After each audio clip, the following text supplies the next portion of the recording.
I went to my first ever CES this year, and I wanted to share with you guys my thoughts and experiences of my first time going to this event. If you didn't know, CES, or the Consumer Electronics Show, is where companies go to show off their new technologies, their new products, and even some innovations in the industry. Having never gone to CES or Las Vegas, I was amazed at the scale of this year's show. I've been to things like the Portland Auto Show, where you can basically walk around the entire thing in an afternoon, but there were over 4,000 different brands showcasing their products here at CES in Vegas this year. And even if you spent multiple days walking around seeing all the different booths, it's almost impossible to actually see every single thing that CES has to offer. And it's not all just in one building. There are buildings spread across the entire Las Vegas Strip full of booths. And there's so many classes, keynotes, speeches that if you don't know what you want to see when you come, you're not gonna see everything. Despite being in complete awe of the size of CES, there were a few things that I didn't really like. First and foremost, this year was overwhelmingly about AI. AI robotics, AI data solutions, even an AI grill that would help you cook your food. It was so pervasive that I thought about making a drinking game where anytime I saw a booth that didn't have AI somewhere in their pitch, you take a drink, but I'm pretty sure I would have gone home sober. Next, despite searching and planning for the companies that I wanted to see, it was actually kind of difficult to discover who all was there and where to find them. In fact, I saw numerous videos from other creators at CES showcasing brands that I didn't even find in the CES directory. So I think CES could make that discoverability a little bit easier. Even if companies aren't necessarily at like the main sites, they could pay to add themselves to the list so you could find them even if they're a little ways off. In the same vein, if you don't already have a pretty good knowledge of the layout of all these different buildings, it can be pretty tough to find the booths that you're looking for. Once you're already in the right area, you can usually find the bigger booths that are located in that hall, but sometimes getting to that point is a little bit tough. And that was exacerbated by the fact that in some of these main buildings like the Las Vegas Convention Center or even the Palazzo and Venetian, internet on your phone was basically non-existent. I can understand that the mobile towers sometimes get overwhelmed when you have thousands, if not tens of thousands in a very small area, but on top of that, you had to pay $50 to $75 per building if you wanted to access their Wi-Fi in order to actually get internet on your phone and look up the map on CES's app. Imagine a show that's all about technology and electronics that has terrible internet. Kind of crazy. But to be fair, these negatives were vastly overshadowed by all the cool stuff at CES that I was able to see and touch. So let's focus on that. There were so many unique and interesting brands and products at the show. For instance, I was able to demo a set of robotic legs that could help you lift heavy objects, jump higher, climb up a mountain, or anything else you could think of. One of my favorite non-PC products was this really cool electric car. It's called the TC2 from Carice.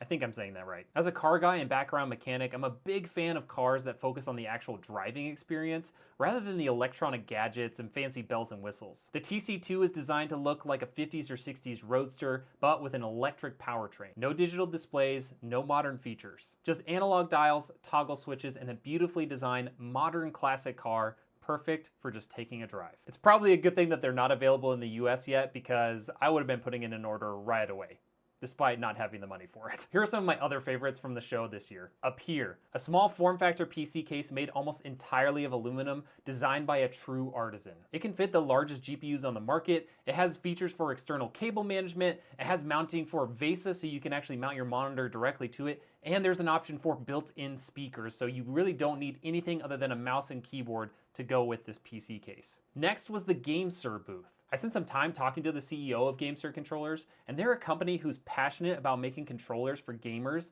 that are both high quality and affordable at a time when premium brands charge $200+ for the same quality of controller. I also visited Corsair Suite to check out their new keyboard, the Galleon 100 SD. This innovative new product has an integrated Stream Deck that's perfect for gamers, streamers, and creators. Along with this new piece of hardware, Corsair and Elgato are actually creating a new marketplace where you can upload and download profiles for that Stream Deck so you don't actually have to go through the work of creating your own. This allows you to easily find preset keys and macros for your favorite RPG game, Discord, Spotify, even things like Adobe, without having to go through the hassle of creating them yourself. Later on my first day, I came across the Minis Forum booth.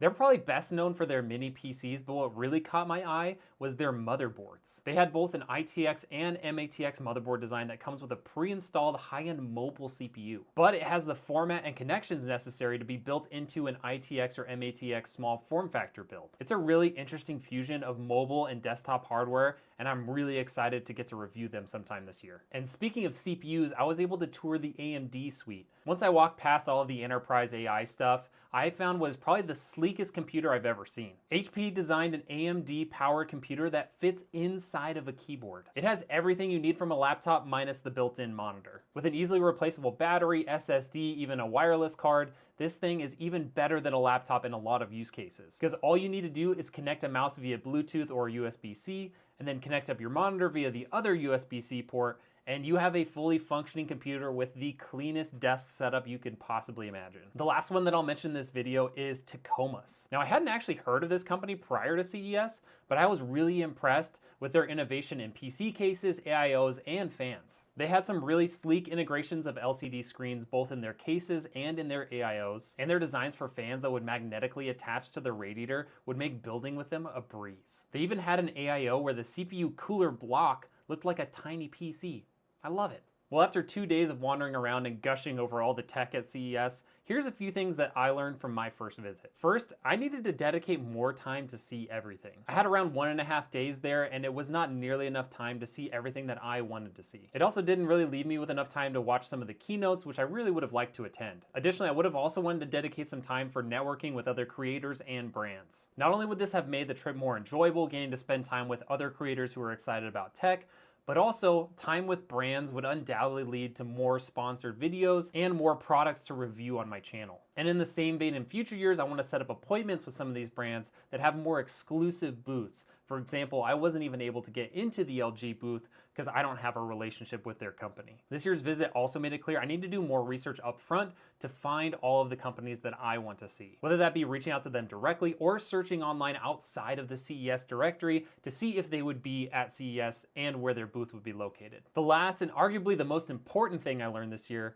is how I want to capture content in coming years. First, I want to do a daily recap of everything I saw and attended at the event. I also want to make more videos where it's just high quality B-roll and I add voiceover later to talk about the products. And lastly, I want to plan more interviews and have some more pre-planned questions for each of those interviews so it can have a little bit better flow and not just me stammering trying to come up with the next question. All in all, CES was a really fun and exhausting experience for me. I learned a lot, and hopefully some of the networking I was able to do will lead to some more product reviews that I can do on my channel, as well as creating relationships that can both benefit me and the brands that I work with. I am definitely planning to go back next year, hopefully with a better game plan so I can make even better content for you all. We'll see you on the next one.